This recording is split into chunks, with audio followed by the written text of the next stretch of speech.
என்ன பங்காளி இங்கே இந்த நேரத்தில் அப்படின்னா, நான் ஒரு 5 நிமிஷம் சிரிச்சுக்கிட்டே இருந்தேன். ஐயோ பங்காளி என்னன்னு சொல்லிட்டு தெரியுங்க அப்படின்னாங்க. இனிமேல் யார் கையில் காசு கேட்டு நீ லாரியில் ஏற மாட்டே, லாரி உண்மையிலே ஏறும் அப்படின்ட்டு போயிடுவார். போனதுக்கு அப்புறமா 200 கேட்டதுக்கு ஒரு 4 பூராவோட வச்சு அடிப்பாங்க. உளவுத்துறை டிஐஜிக்கிட்ட போய் வம்பு வளர்க்குறது. மதுரை ஜெயிலில் மைதானம் வச்சு மல்யுத்தம் நடத்தின பரம்பரை நாங்கள்.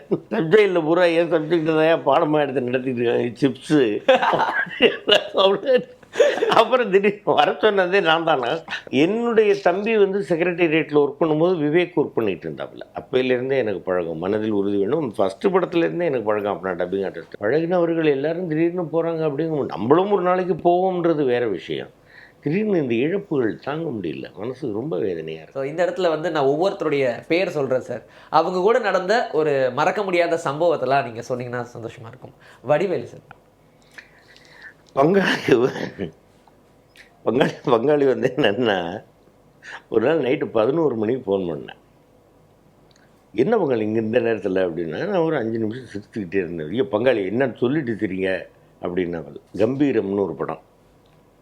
அதில் லாரியில் ஏறிட்டு காசு கேட்டுருவார். காலையிலேருந்து சாயங்காலம் வரைக்கும் அடித்து இறக்கி விட்டுருவாங்க. தலைவாரும் தலை. இனிமேல் தொப்பி வை அது வெங்கல்ராவ் ஆக்ட் பண்ணியிருந்தோம். இனிமேல் யார் கையில் காசு கேட்டு நீ லாரியில் ஏற மாட்டே, லாரி உண்மையிலே ஏறும் அப்படின்ட்டு போயிடுவார். போனதுக்கு அப்புறமா 200 கேட்டதுக்கு ஒரு 4 பூராவோட வச்சு அடிப்பாங்க. அது சொல்லி சிரிச்சு சூப்பர் மாடுலேஷன் பங்காளி அது அப்படின்ட்டு. அதே மாதிரி கார் வந்த உடனே உள்ளே வந்து கொஞ்சம் தண்ணி சாப்பிட்டு, அது சரி அவனுக்கு என்ன உடம்பு இல்லையோ அதெல்லாம் ரொம்ப ரசிப்பேன் நான். இன்றைக்கும் பாருங்களேன், அவருடைய காமெடி டெய்லி பார்ப்பேன் நான்.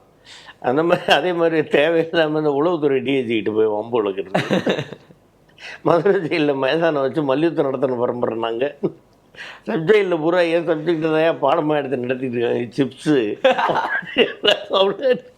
அப்புறம் திடீர்னு வர சொன்னதே நான் தானே. வர சொன்னதே நீ தானே. ஆமாம் நீ யார்? அப்போ தான் மெதுவாக கேட்குது. இது எல்லாத்தையும் ரசித்து நான் சொல்லுவேன். ரொம்ப ரசிப்பாப்பில். என்ன பக்கம் முன்னுடாமல் நீங்கள் பார்த்துக்கிட்டு இருக்கீங்க அப்படின்னு. அதாவது தரையை தொடடா, தண்ணி போட்டு தொடடா அப்படின்றது அந்த மாதிரியான விஷயங்கள். ஃப்ரெண்ட்ஸ்லேருந்து இந்த படம் ஐயா தெய்வமே தண்ணி போட்டு தொடக்க சொல்கிறீங்களே, அந்த மாதிரி விஷயங்கள் நிறைய விஷயங்கள் இது மாதிரி பண்ணேன். நான் கமல் அண்ணாக்கிட்ட பேசும்பொழுதும் அவர் பண்ண படங்கள் எல்லாத்தையும் வந்து நான் அதில் நடந்த காமெடிகள் ஏதாவது சொல்லுங்கண்ணா அப்படின்னு அவர்கிட்டையும் கேட்பேன். அவரும் சொல்லுவார். ரஜினி அண்ணாக்கிட்ட கேட்பேன், விஜயகாந்த் அண்ணா அந்த மாதிரி தான். அவர் கூடவும் நான் அவர் நல்லபடியாக ஆண்டவன் புண்ணியத்தில் நல்லபடியாக உடல் ஆரோக்கியத்தோடு வரணும் எங்கள் அண்ணன் அப்படின்னு நான் வேண்டிக்கிட்டு இருக்கேன் தினமும். அதே மாதிரி நிறைய ஆர்டிஸ்டுகளோட, நிறைய ஹீரோக்களோட, நிறைய கேரக்டர் ஆர்டிஸ்ட்டுகளோட எல்லாரோடையும் என் மச்சான் இளவரசு கூடலாம் வந்து சேர்ந்துட்டு சிரின்னு சிரிப்போம். அந்தளவு யோகி பாபு, சந்தானம், சூரி, அடுத்தது அப்படியே வர சார். நீங்களே லிஸ்டெல்லாம் சொல்லிட்டீங்க. இல்லை எல்லாருமே நமக்கு வேண்டியவர்கள், தம்பிகள். அவங்க எல்லாரோடையும் வந்து நான் ஜாலியாக பேசிக்கிட்டு இருப்பேன். நிறைய காமெடிகள் அதை பற்றி பேசிக்கிட்டு இருந்தாங்க, பேசிக்கிட்டே இருக்கலாம். சார் விவேக் சார் ஒரு அருமையான தம்பிங்க. நான் வீட்டுக்கு போயிட்டு நான் எப்பவும் போவேன். நம்ம வீட்டு பக்கத்தில் தான் இருப்பாப்புல பார்ப்போம். என்னுடைய தம்பி வந்து செக்ரட்டேரியேட்டில் ஒர்க் பண்ணும்போது விவேக் ஒர்க் பண்ணிகிட்டு இருந்தாப்புல. அப்பையிலேருந்தே எனக்கு பழக்கம், மனதில் உறுதி வேணும். ஃபஸ்ட்டு படத்துலேருந்தே எனக்கு பழக்கம். அப்படின்னா டப்பிங் ஆர்டிஸ்ட். திடீர்னு காலையில் இறந்து விட்டார் அப்படின்னு ஃபோன் வந்ததுனாக்க நம்பவே முடியல.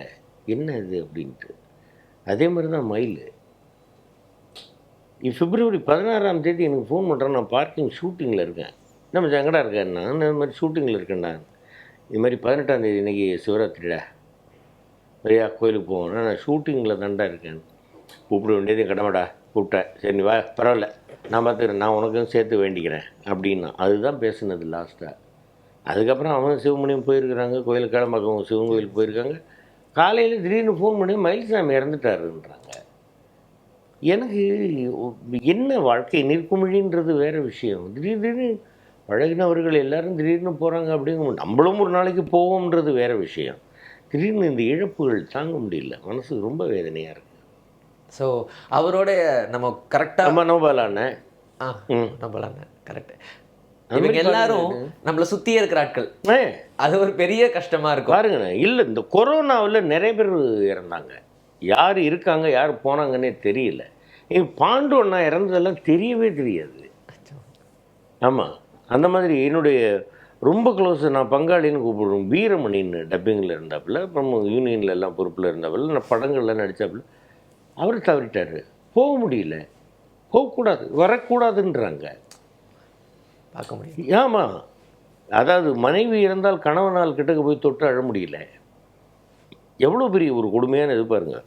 ஒரு நிறைய அந்த மாதிரி 1919 1920 அந்த மாதிரி எல்லாம் ஒரு பயங்கரமான வியாதிகள்லாம் வந்தது. அப்பப்போ கொள்ளை நோய்கள் வந்தது.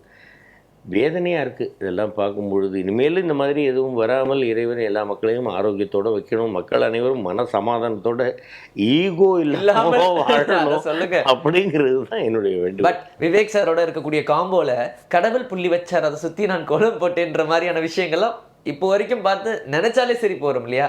அந்த சீக்வன்ஸ்லேயோ இல்லை அவர் கூட நடந்த ஒரு காமெடியான சம்பவம் எதுங்க?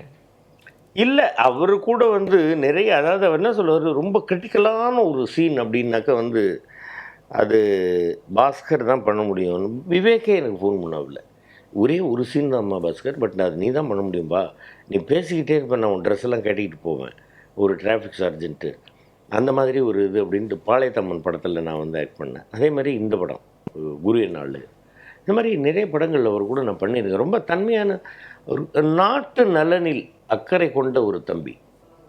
நான் அவர் கூட உட்காந்து பேசிகிட்டு இருக்கும்போது ஐயா காலம் சென்ற ஐயா கலாம் ஐயா அவர்கள் ஃபோன் பண்ணி விவேக் கிட்ட பேசியிருக்காங்க.